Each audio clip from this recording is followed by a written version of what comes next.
He called her worthless. He paraded his mistress in front of the world while treating his loyal wife like a servant. Alexander Sterling thought he was the king of New York's business world, and that his quiet, obedient wife, Isabella, was nothing more than a mistake he couldn't wait to erase. But he forgot one thing. Silence doesn't always mean weakness. Sometimes it means you're waiting for your army. Today, you're going to hear the true story of how a man who had everything lost it all in a single heartbeat, the moment he realized the woman he was divorcing wasn't a nobody. She was a princess. The invitation on the heavy cardstock shimmered under the recessed lighting of the penthouse suite. The 50th anniversary gala of Sterling Enterprises. It was the event of the year in Manhattan, a night where fortunes were made, alliances were forged, and social standings were cemented in stone. For Isabella Sterling, it felt like a summons to an execution. Isabella stood before the floor-to-ceiling mirror in the master bedroom, her fingers trembling as she smoothed the fabric of her dress. It was a simple navy gown, elegant but understated, off the rack from a department store, not the custom couture the other wives would be wearing. Alexander had cut her credit limits again last week. "Make sure you don't embarrass me tonight," Alexander's voice cut through the air, cold and sharp as a scalpel. Isabella turned. Alexander Sterling stood in the doorway, adjusting the onyx cufflinks on his bespoke tuxedo. He was undeniably handsome, with the kind of sharp jawline and piercing blue eyes that graced the covers of Forbes and GQ. But to Isabella, those eyes were no longer windows to a soul she loved. They were prison bars. "I won't, Alexander," she whispered, her voice barely audible. I wanted to ask if we could drive together. It's been months since—" "I'm riding with Sophia," he interrupted, not even looking at her as he checked his reflection. "She's the VP of Public Relations.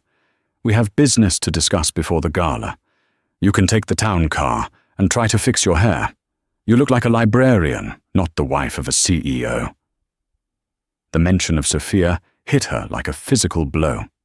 Sophia Laurent, his VP of Public Relations, his mistress, the woman who had slowly, methodically erased Isabella from Alexander's life, not by force, but by whispering poison in his ear until he viewed his own wife as a burden. "Alexander," Isabella said, a rare spark of defiance igniting in her chest, "it's your company's anniversary. The press will be there. It looks wrong if the CEO arrives with his assistant instead of his wife." Alexander crossed the room in 2 long strides, towering over her. The smell of his expensive cologne, sandalwood and arrogance, filled her senses. He gripped her chin, forcing her to look up at him. "Let's get one thing clear, Isabella. You are my wife on paper. Sophia is the one who helps me build this empire. You just exist in it. Don't make me regret letting you come at all." He released her with a shove and stormed out. A moment later, Isabella heard the front door slam. She stood alone in the silence of the multi-million-dollar penthouse that felt more like a mausoleum. She looked at her reflection again. He saw a librarian. He saw a nobody. But he didn't see the truth. She reached into the back of her jewelry drawer, past the modest pearls Alexander had given her 5 years ago, to a small, velvet box hidden beneath the lining. She opened it. Inside lay a ring. Not a diamond, but a heavy, intricate signet ring bearing a crest, a silver hawk clutching a rose. It was the royal seal of the House of Thorn, the ruling family of Eldoria, a small but immensely powerful European principality, known for its banking secrecy and titanium reserves. Isabella wasn't just Isabella Sterling. She was Princess Isabella Maria Thorn, the only daughter of King Edward Thorn. 5 years ago, she had run away from the suffocating protocols of the palace to find real love in America. She wanted to be loved for herself, not her title. She had hidden her identity, met Alexander when he was just a struggling entrepreneur, and used her personal inheritance, funneled through shell companies, to secretly fund his first major deal. He didn't know. He thought he was a self-made genius. He thought she was a poor orphan from Europe with no family. 5 years, she whispered to the empty room. I gave you 5 years to prove you loved me, Alexander, and you proved you love power. She snapped the box shut, but she didn't put the ring on. Not yet. Tonight was the test. Her father, King Edward, had found her 3 days ago. He was coming to the gala tonight. He had given her an ultimatum. Come home and take your place, or stay with this man who breaks you. Isabella wiped a single tear from her cheek. Tonight, she vowed. Tonight, we see who Alexander really is. The grand ballroom of the Pierre Hotel was a sea of black ties and designer silk. The air buzzed with the chatter of New York's elite. Waiters circulated with trays of champagne, and a jazz quartet played softly in the corner. Isabella arrived alone.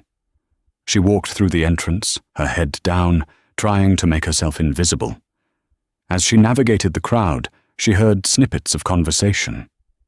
Did you see Alexander's stock prices? Up 12%. Who is that he's with? The blonde in the red dress? That's Sophia. The wife is around here somewhere. Poor thing. Isabella stiffened. She spotted them near the center of the room.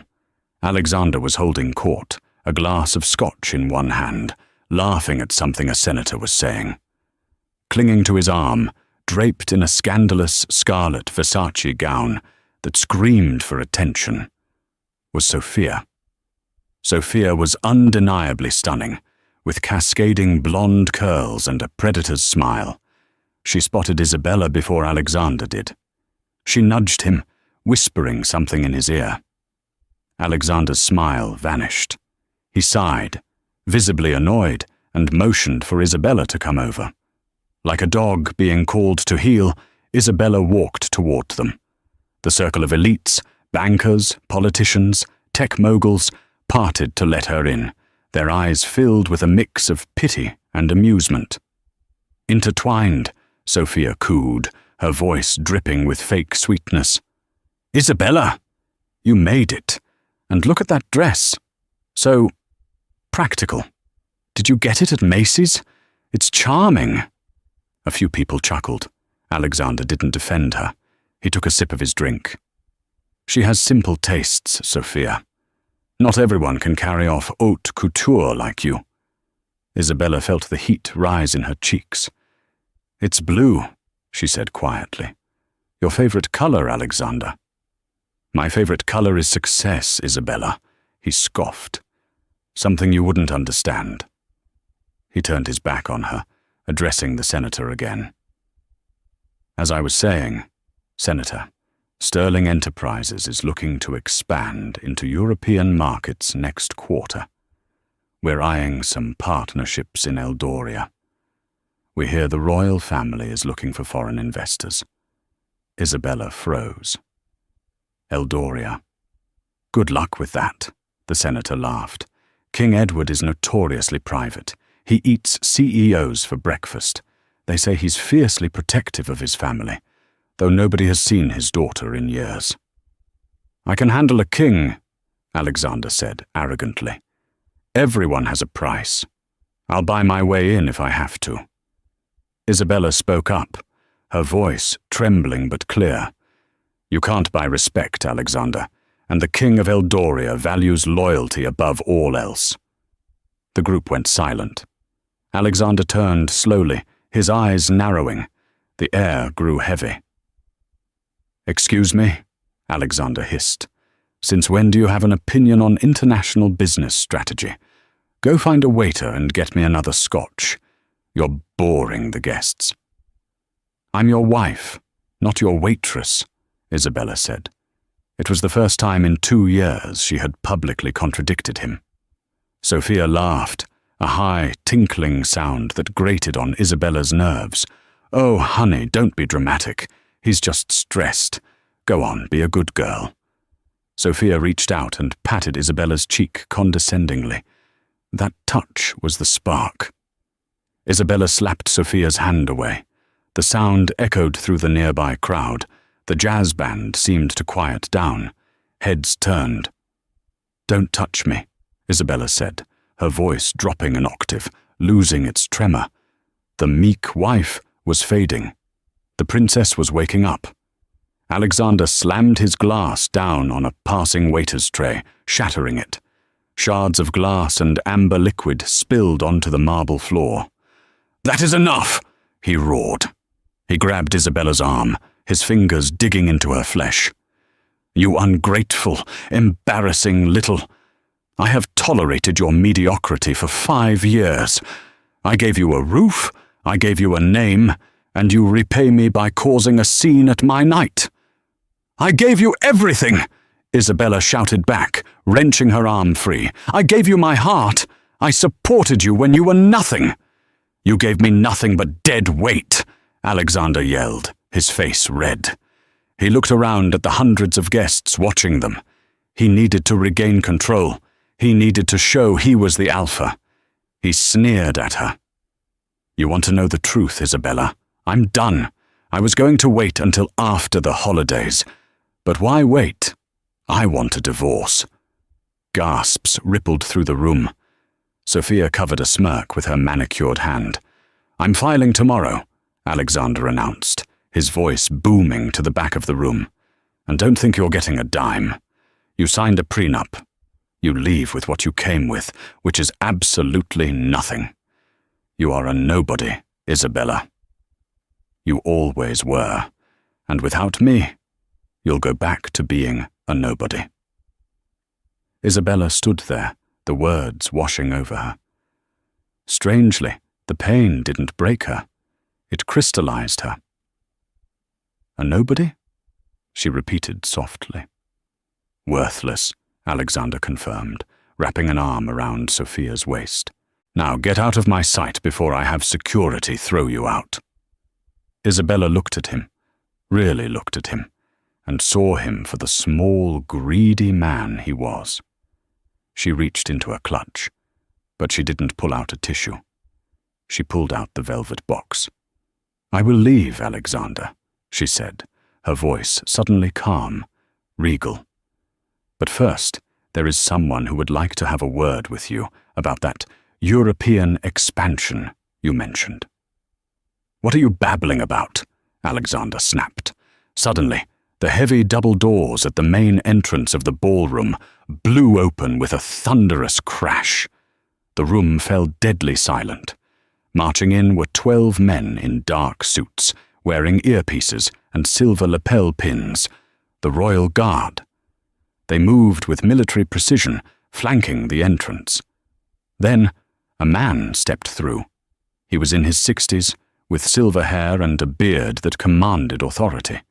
He wore a tuxedo, but across his chest was a sash of purple silk and a chest full of medals. He carried a cane topped with a gold hawk. It was King Edward Thorne of Eldoria. The senator dropped his drink. "My God," he whispered.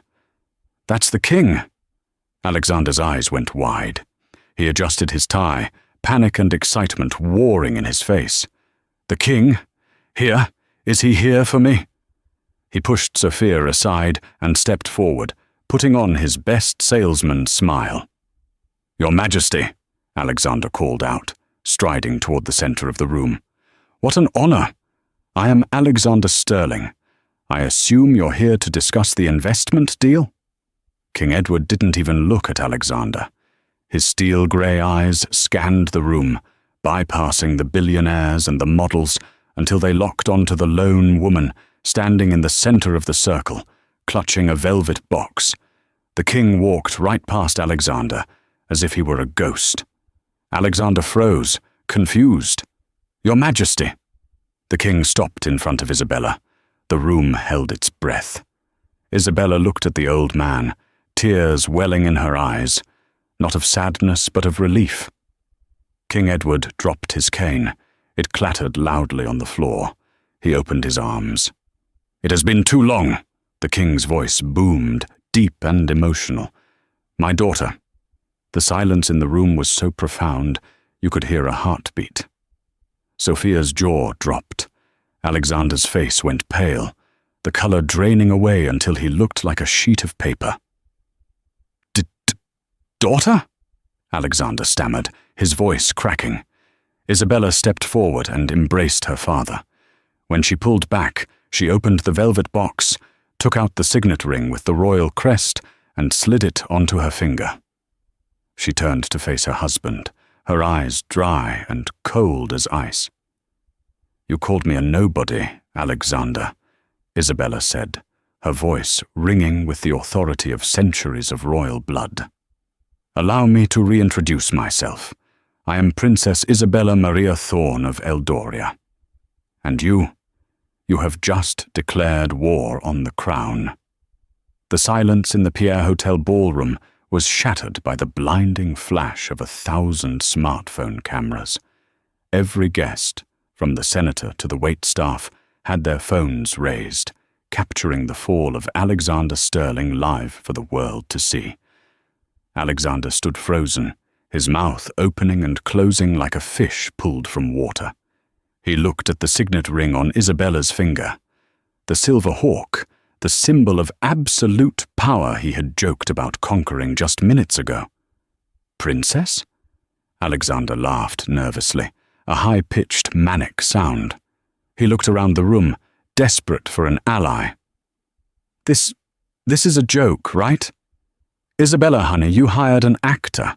It's a prank for the anniversary." "Very funny. You got me." He reached out to grab her shoulder, trying to force a camaraderie that didn't exist. Thwack! Before his hand could graze the silk of her dress, a heavy cane cracked against his wrist. Alexander yelped and recoiled, clutching his hand. King Edward stood between them, his face a mask of terrifying calm. "Touch Her Royal Highness again," the king said, his voice low but carrying to every corner of the room, "and you will lose the hand." Alexander's face turned from pale to grey.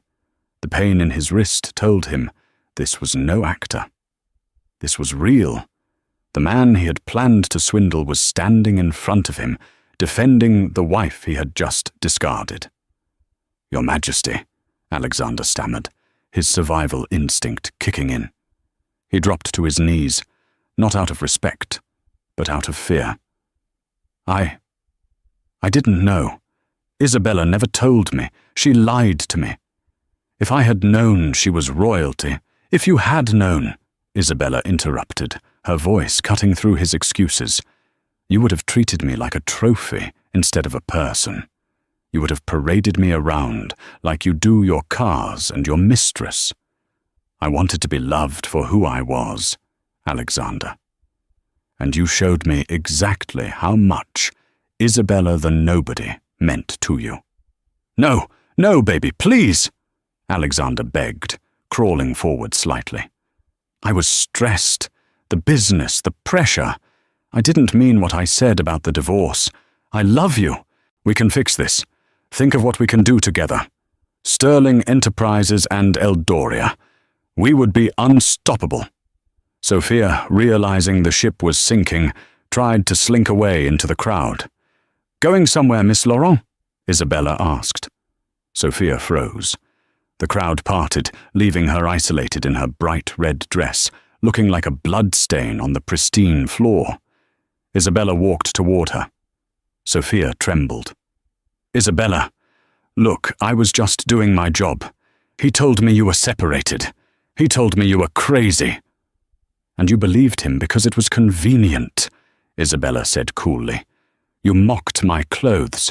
You mocked my intelligence. You stood there and smiled while my husband humiliated me." Isabella leaned in close, so only Sophia and Alexander could hear. You wanted to be the Queen of Sterling Enterprises? You can have it, because by tomorrow morning, this empire will be nothing but rubble. Isabella turned back to her father. I'm ready to go home, Papa. King Edward nodded. He signalled to his guards. But before they left, the king turned to Alexander, who was still kneeling on the floor, sweat pouring down his face. Mr. Sterling, the king said, you mentioned earlier that you are a self-made man, that you built this company from nothing. Alexander looked up, hope flickering in his eyes. Yes, your Majesty. I am a hard worker. Lies, the king spat. Did you really think I let my only daughter disappear into America without watching her? I knew where she was every day of these last 5 years, and I know where your money came from. The king gestured to the crowd. 5 years ago, your company was bankrupt. You were about to be evicted. Then, miraculously, an anonymous angel investor from the Orion Trust injected $5 million into your startup. You thought it was luck. Alexander's eyes went wide. Orion Trust. That's my main backing. Orion, Isabella whispered. The hunter. It's the constellation directly above my bedroom in the palace. Alexander looked at his wife in horror. I gave you everything, Alexander, Isabella said, a tear finally escaping. That was my inheritance. I saved you. I bought your first office. I paid for your first production line. I made you. The crowd gasped. The narrative of the genius billionaire collapsed in seconds. He wasn't a genius. He was a husband living off his wife's secret charity, a wife he just called worthless. You own Orion, Alexander whispered. I do, Isabella said. And as of this morning, Orion Trust has pulled all funding and demanded immediate repayment of all loans due to breach of character clauses. You can't do that, Alexander screamed, scrambling to his feet. That will bankrupt me. That's all my liquid capital. Then I suggest you start selling your suits, Isabella said, turning her back on him. Come, father. The royal guards formed a wedge. Isabella and King Edward walked out of the ballroom with their heads held high. The heavy doors swung shut behind them, leaving Alexander Sterling standing amidst the shattered glass of his scotch, the flash of cameras, and the mocking whispers of the elite who used to worship him. He looked at Sophia. She looked at him with pure disgust. You broke, she spat. You're actually broke? Sophia, wait. Don't touch me, she shrieked, echoing Isabella's words from earlier. I'm not going down with you.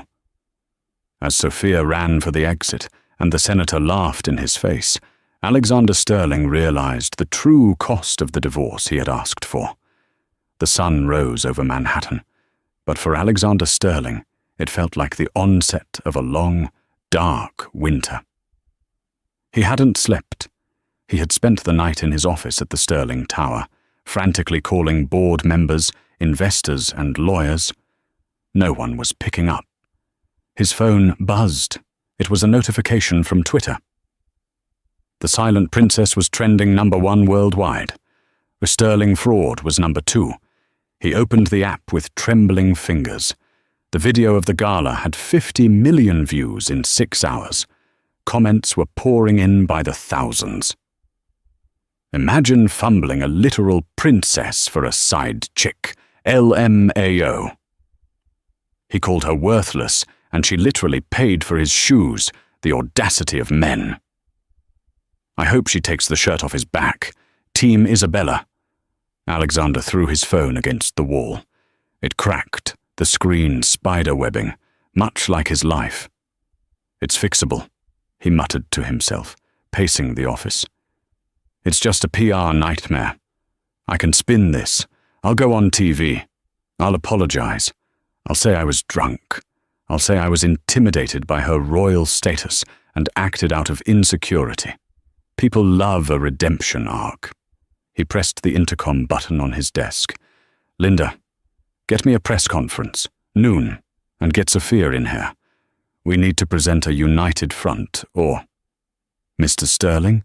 Linda's voice crackled through the speaker. She sounded distant, cold. Sophia resigned via email at 3:00 a.m. She's already given an exclusive interview to TMZ, claiming she was a victim of your manipulation. Alexander slumped into his leather chair.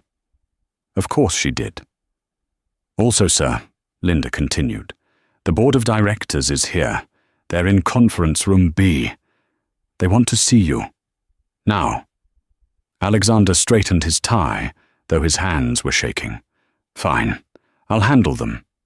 He walked out of his office and down the long glass corridor. Usually, employees would greet him with nods of respect.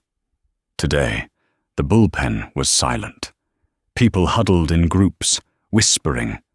When they saw him, they quickly looked down or pretended to type. He could feel their judgment burning into his skin. He pushed open the doors to conference room B. The long mahogany table was full. 12 angry men and women, the sharks who helped him run his empire, were waiting. At the head of the table sat Marcus Thorne, no relation to the king, purely a coincidence of name that Alexander now found ironic, the chairman of the board. Sit down, Alexander, Marcus said. He didn't offer a handshake. Marcus, Alexander said, trying to summon his CEO bravado. I know last night looked bad, but it's a personal matter. It doesn't affect the company's ability to— It affects everything. Marcus slammed a file onto the table. Our stock dropped 40% when the markets opened in London. Eldoria has placed an embargo on any company associated with you. Do you know what that means? We just lost our titanium supplier. Our manufacturing has halted. I can fix it, Alexander insisted. I'll talk to Isabella. She loves me. She's just emotional right now. The door to the conference room opened again. I'm afraid that won't be possible, Mr. Sterling. A woman stepped in. She was sharp, terrifyingly poised, wearing a suit that cost more than Alexander's car. She carried a leather briefcase. Who are you? Alexander demanded. I am Dame Evelyn Cross, the woman said, her British accent clipping the air. Royal attorney for the House of Thorne, and I am here to serve you. She slid a thick stack of documents across the table. What is this? A restraining order for starters, Evelyn said calmly.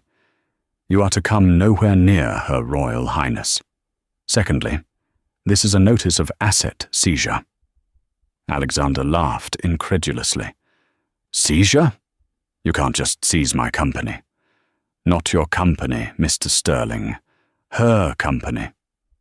Evelyn opened a folder.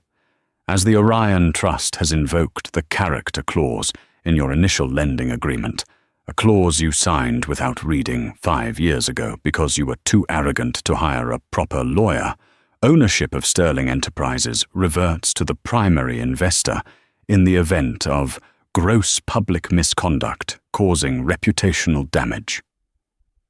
The room went dead silent. The board members looked at the documents. Marcus flipped through a few pages, his eyes widening. It's ironclad, Marcus whispered. She owns it. She owns 51% of the controlling stake through the debt conversion. This is insane, Alexander screamed. I built this. With her money, Evelyn corrected. And now she is taking it back. Evelyn turned to the board. Gentlemen, Her Royal Highness proposes a vote of no confidence in the current CEO. If you vote to remove Mr. Sterling effective immediately, the Royal House of Thorne will stabilize the stock, reinstate the supply chain, and double your annual bonuses. The board members exchanged glances. It took less than 3 seconds. All in favor? Marcus asked. 12 hands shot up into the air. Motion carried, Marcus said, not even looking at Alexander. Alexander, you're fired. Security will escort you out. You can't do this to me, Alexander roared, lunging toward the table. 2 security guards, men Alexander had hired himself, stepped forward and grabbed his arms. Get your hands off me! Alexander thrashed as they dragged him toward the door. "I am Alexander Sterling. I am the King of New York." "Not anymore," Evelyn said, snapping her briefcase shut. "Now, you are just the ex-husband." They dragged him out of the conference room, past the glass walls where his employees watched. He wasn't walking out with dignity like Isabella had. He was being hauled out like trash. They shoved him into the elevator and pressed the button for the lobby. As the doors closed, Alexander saw the TV screen in the reception area. It was a live news feed. Breaking news. Princess Isabella of Eldoria to host press conference regarding the future of Sterling Enterprises. Rumors of a massive charitable donation to domestic abuse survivors. The elevator descended, taking Alexander down to the ground floor, down to where the regular people were. He had nothing. No wife, no mistress, no company, no money. But the worst was yet to come. Because the royal family of Eldoria didn't just believe in justice, they believed in punishment. The sidewalk outside the Sterling Tower was cold, a sharp contrast to the climate-controlled executive suite Alexander had occupied for the last 5 years. He stood there, holding a cardboard box containing a few personal photos and a stapler, the only things security had allowed him to take. He hailed a taxi. He needed to get home, regroup, and call his personal lawyer. He reached into his pocket and found a crumpled $20 bill. That would get him to the Upper East Side.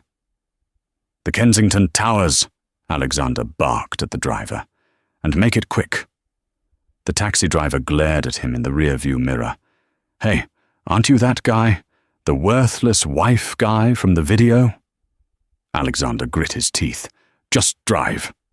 When the taxi pulled up to the gilded awning of the Kensington Towers, Alexander threw the 20 at the driver and stormed toward the glass doors. He saw Jerry, the doorman who had worked there for 10 years. Jerry had always been obsequious, opening doors with a smile, grateful for Alexander's sparse holiday tips. Alexander reached for the door handle, but it didn't move. It was locked. He knocked on the glass. "Jerry, open the damn door. My keycard isn't working." Jerry stood on the other side of the glass. He crossed his arms. He didn't smile. "Jerry!" Alexander shouted, rattling the handle. "It's Mr. Sterling. Open up!" Jerry walked slowly to the door, cracked it open 2 inches, and spoke through the gap. "Mr. Sterling, management has instructed me not to let you in." "What?" Alexander laughed, a desperate, barking sound. "I own the penthouse. I bought it." "Actually, sir," Jerry said, his voice dripping with a newfound lack of respect, "the deed to the penthouse is held by the Orion Trust. We received a call from a Dame Evelyn Cross about an hour ago. The locks have been changed. Your personal belongings are being packed and will be sent to a storage facility in Queens. You have no access rights." "You can't do this!" Alexander slammed his shoulder against the door. "My clothes are in there. My watch collection. My safe." "Not anymore," Jerry said. "And, sir? You might want to move. You're blocking the entrance for the residents." Jerry closed the door and locked it.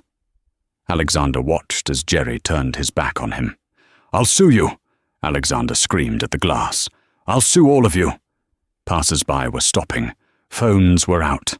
Click, click, click. The flashing lights were like strobe lights in a nightmare. Alexander turned and ran. He ran until his lungs burned, ducking into a Starbucks 3 blocks away to hide. He needed to think. He needed money. He pulled out his wallet, the black Amex, the platinum Visa, the corporate card. He walked up to the counter. Double espresso, black. He tapped the Amex. Beep. Declined. The barista looked at him. Try another one. He tapped the Visa. Beep. Declined. Sweat pricked at his hairline. It's a bank error. Try this one. He handed over the debit card, linked to his private offshore account, the rainy day fund he had hidden from everyone, even Isabella. Or so he thought. Beep. Card seized. Contact issuer. Alexander stared at the little screen. Seized? Sir, there's a line, the barista said, annoyed. If you can't pay, you have to leave. Alexander looked at the coffee he couldn't afford. He looked at the people in the line, people he used to view as ants. Now they were patrons, and he was a beggar. He stumbled out of the shop, his stomach twisting with hunger and panic. He sat on a park bench, his expensive Italian suit now wrinkled and stained with sweat. He had nothing. No home, no car, no money, no friends. He pulled out his cracked phone. He had one option left. He had to talk to Isabella. He had to convince her that this punishment was too severe. He had to play the victim. He checked the newsfeed again. Princess Isabella and King Edward to depart from Teterboro Airport at 6 p.m. tonight. It was 4:30 p.m. He had to get to New Jersey. He had no money for a cab. He looked at his wrist. His watch, a Patek Philippe, worth $80,000. He had been wearing it when he was fired. He ran to a pawn shop on 8th Avenue. The broker, a greasy man behind bulletproof glass, looked at the watch, then at Alexander. $500, the man said. It's worth 80,000, Alexander shouted. It was worth 80,000. But I saw the news, buddy. This is stolen property, pending a royal lawsuit. I take this. I'm taking a risk. 500. Take it or leave it. Alexander felt tears prick his eyes. He slammed the watch on the counter. Give me the cash. With $500 in his pocket, Alexander Sterling hailed a cab and gave the driver the address for Teterboro Airport. He wasn't going to let her leave, not until he got what he deserved. The private terminal at Teterboro was swarming with police and private security. A massive Boeing 747, painted with the royal crest of Eldoria, the hawk and rose, sat on the tarmac, its engines humming. Alexander arrived just as a convoy of black SUVs pulled up to the gate. He jumped out of the taxi before it even fully stopped. "Isabella!" he screamed, sprinting toward the fence. "Isabella!" 2 police officers tackled him instantly. His face was pressed into the chain-link fence, the metal digging into his cheek. "Let me go! That's my wife!" Alexander yelled, spitting gravel. "I have a right to speak to her." Inside the perimeter, the door of the lead SUV opened. King Edward stepped out, looking regal even in a travel coat. Then Isabella emerged. She had changed out of her gala gown into a cream-colored cashmere coat and sunglasses. She looked like a movie star. She looked unreachable. She paused. She heard the screaming. She looked toward the fence, where Alexander was thrashing against the cops. She said something to her father. The king frowned, shook his head, but eventually nodded.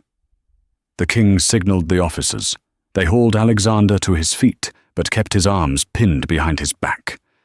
Isabella walked toward the fence, stopping 5 feet away.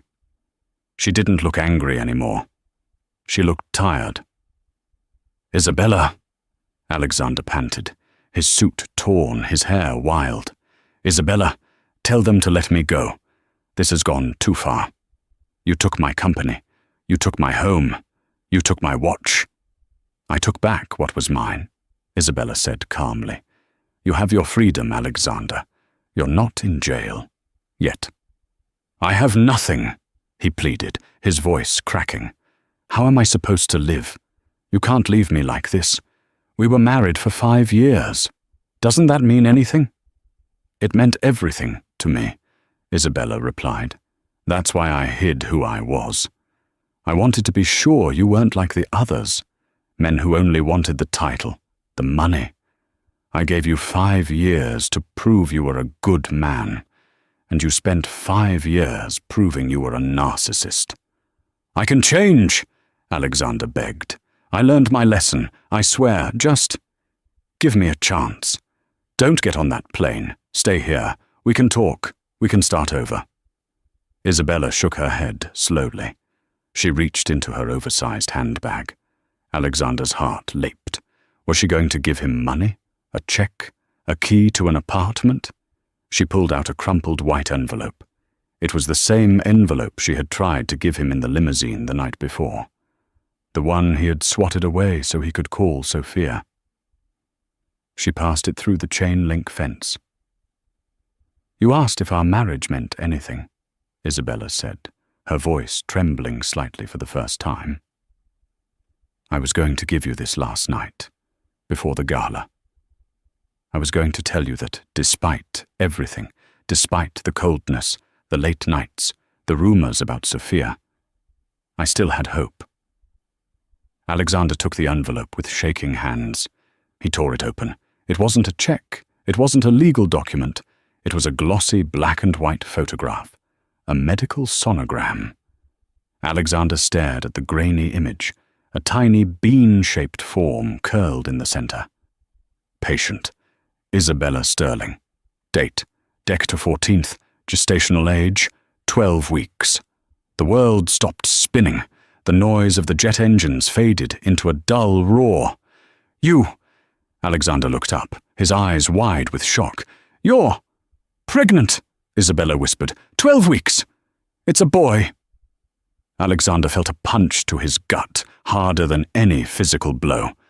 A son. He had always talked about wanting a son. Someone to carry on the Sterling name. Someone to mold in his image. "A son," Alexander breathed, a smile breaking through his panic. "Isabella, we're having a son. This changes everything. You can't leave now. You can't take my son away from me." He reached through the fence, trying to grab her hand. "This is it. This is our fresh start. I'll be a great father. I promise. Let me in. Let's go home." Isabella took a step back, out of his reach. Her face hardened into stone. "You don't get it, do you?" she said, her voice cold as the grave. "Last night, when you told me I was worthless, when you said you wanted a divorce, you weren't just discarding a wife. You were discarding the mother of your child." "I didn't know," Alexander screamed. "You didn't care to know," she shouted back, her royal composure cracking.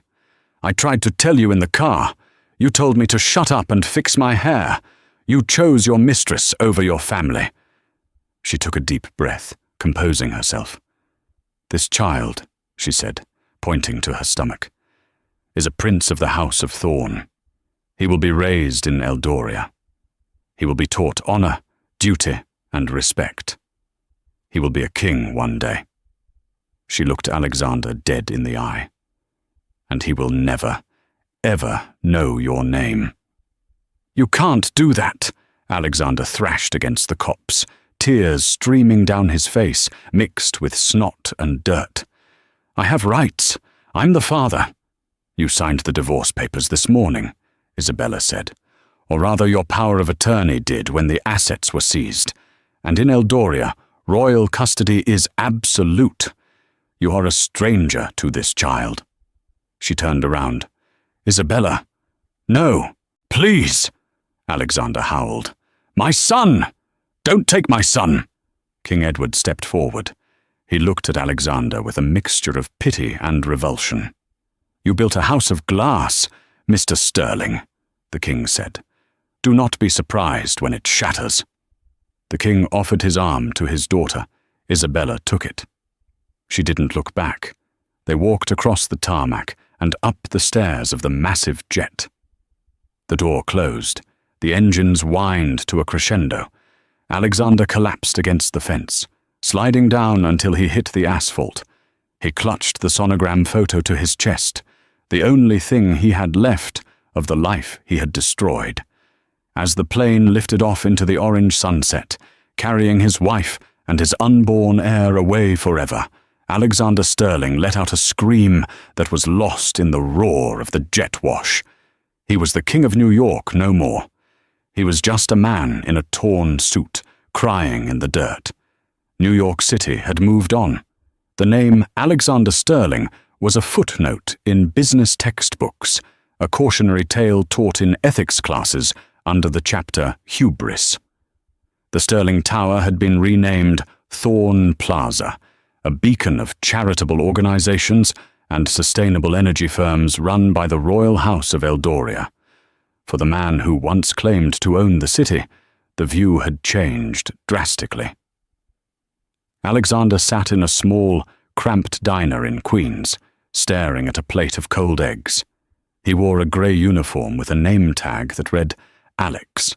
He worked as a night shift manager at a logistics warehouse, ironically, moving boxes for a company he used to compete with.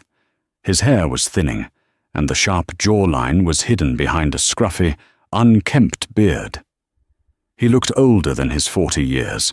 The fire in his eyes was gone, replaced by a dull, aching resignation. "Hey, Alex," the waitress called out, pouring him a refill of weak coffee. "You going to pay for that, or is it on the house again?"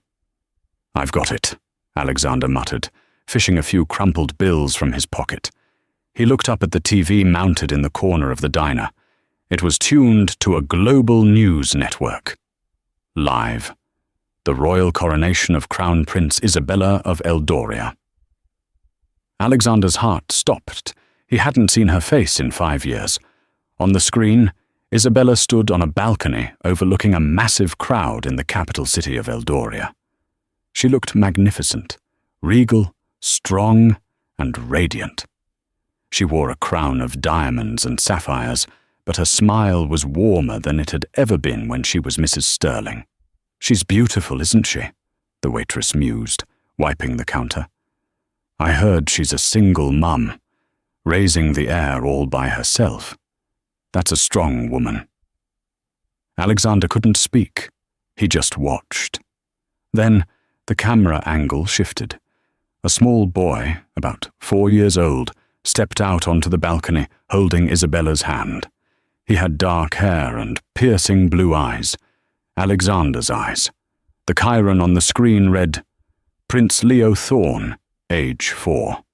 Alexander felt a physical pain in his chest, a hollow ache that threatened to swallow him whole. That was his son. That was Leo. A boy he had never held, never spoken to, never bought a toy for. The boy waved to the crowd, mimicking his mother's wave, with a serious, focused expression. "Look at the little guy," the waitress chuckled. "He looks just like his grandpa."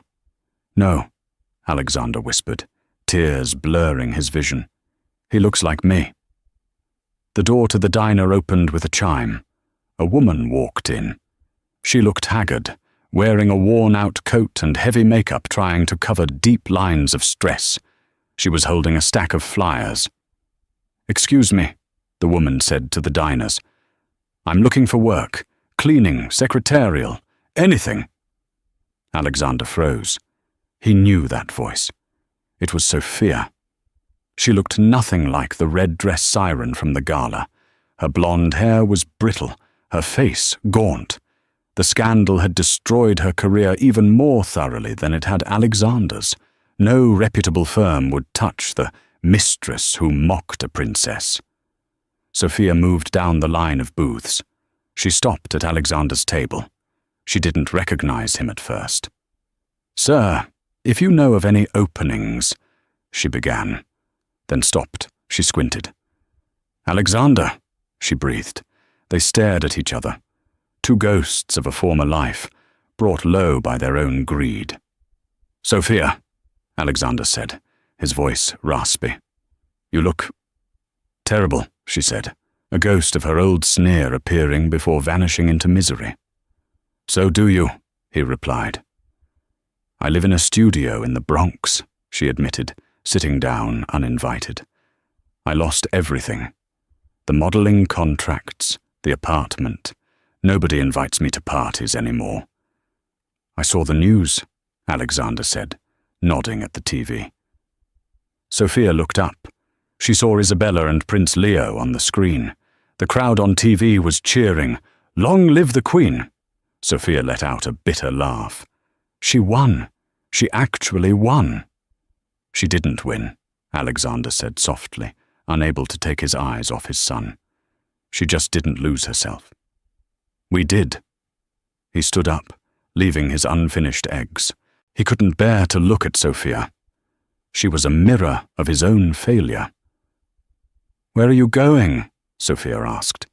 "To work," Alexander said. "I have boxes to move."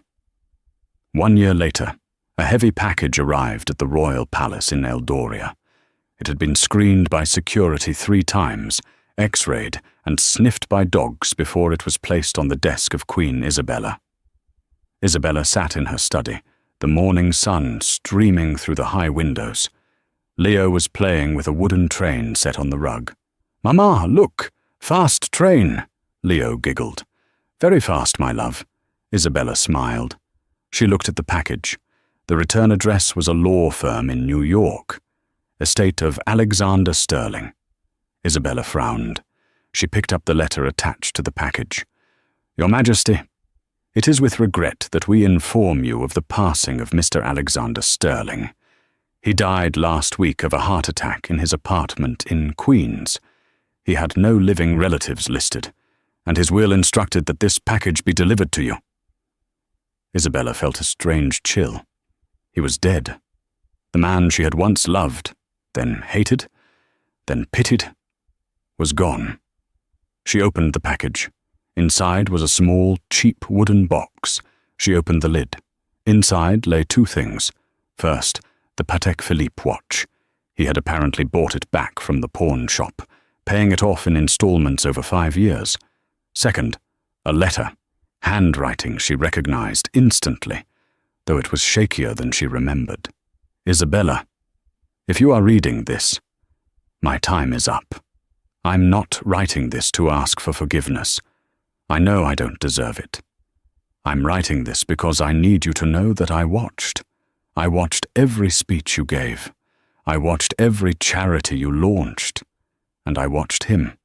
I saw Leo on the news last week. He has your smile. Thank God for that. But I saw him frown when the reporter asked him a tough question, and I saw myself. It terrified me. I worked double shifts for 5 years to buy this watch back. I know it's meaningless to a queen, but it was the watch I was wearing the night I lost you. It's the only thing of value I have left. Please give it to him when he's older. Don't tell him it's from his father. Tell him it's from a man who learned too late that time is the one thing you can't buy." You were right, Isabella. I was a nobody. But you made me feel like a king for a while. I just wish I had realized that the crown wasn't the money. It was you. Goodbye, Alex. Isabella put the letter down. A single tear traced a path down her cheek. "Mama, why are you crying?" Leo asked, running over to her. He put his small hand on her knee. Isabella wiped her face and looked at her son. She looked at the watch in the box, a symbol of a man's vanity, now redeemed as a symbol of his regret. "I'm not sad, Leo," she said, picking him up and setting him on her lap. "I just received a gift." "From who?" Isabella picked up the watch. She fastened it around her own wrist. It was loose, heavy, and cold. "From someone I used to know," she said softly. "Someone who taught me a very important lesson." "What lesson?" Leo asked, his blue eyes wide. Isabella kissed his forehead. "That true power isn't about what you own, my love. It's about who you protect." She stood up, holding her son, and walked to the window. Outside, the kingdom of Eldoria stretched out, green and golden in the sunlight. She was the queen. She was a mother. And finally, she was free.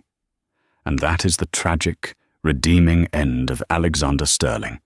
He spent his whole life chasing gold, only to die with nothing but a watch and a regret. It's a harsh reminder. Be careful who you step on while climbing to the ladder, because they might just be the one holding it up. What did you think of Isabella's choice at the end? Should she have let Alexander see his son before he died? Or did he get exactly what he deserved? I want to see your debates in the comments. Team Forgive or Team Justice? If this story gave you chills, please hit that like button. It really helps the channel grow. And don't forget to subscribe and ring the bell so you never miss a new story. We drop new dramas every Tuesday and Friday. Thanks for watching. And remember, real royalty isn't in your blood, it's in your behavior.